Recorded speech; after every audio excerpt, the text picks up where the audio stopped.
herself a masterpiece. Rise ball was hoppy and jumpy all afternoon, and you can tell this meant a lot.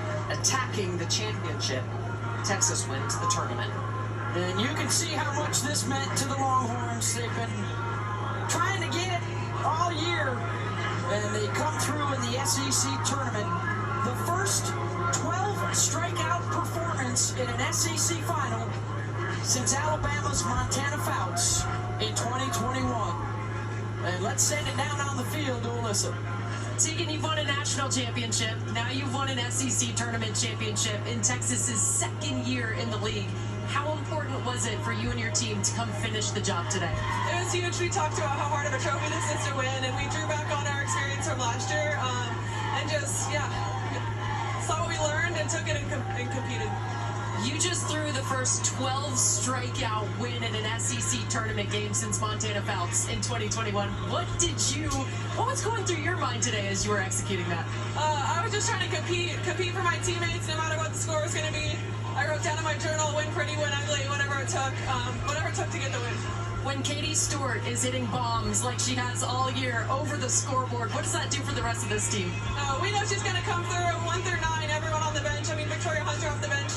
We know that they're going to come through, and the offense always has their back, and so us pitchers can kind of go out there and just do our thing.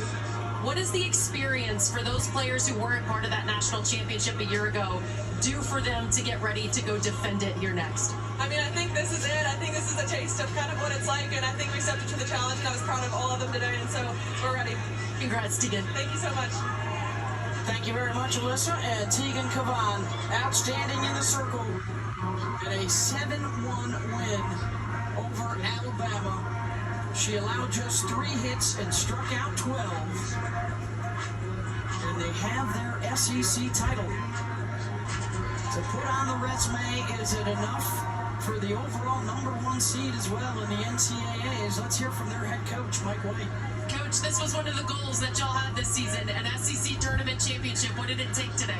I think it was outstanding performance by Tegan Cavan, and of course that defense stepped up, and then we were able to score some runs and hold on to it against a really good team like Alabama. They're really tough, and so I'm just so proud of our ladies, the way they kind of bounced back and played a great game today. When can you tell that Tegan's going to have a game like she had today? You just never know, baby. You just see her on a roll, and she's how to use her changeup and drop ball a lot more, and really had them guessing her off stride. There's so many different faces from last year's national championship team, but as you look to defend that, how does this experience help with this group? Well, you know, it's funny. It's one of the things I asked the team before, like the ones that have been to the World Series and been in the final, what they could share with the team, and each one of them shared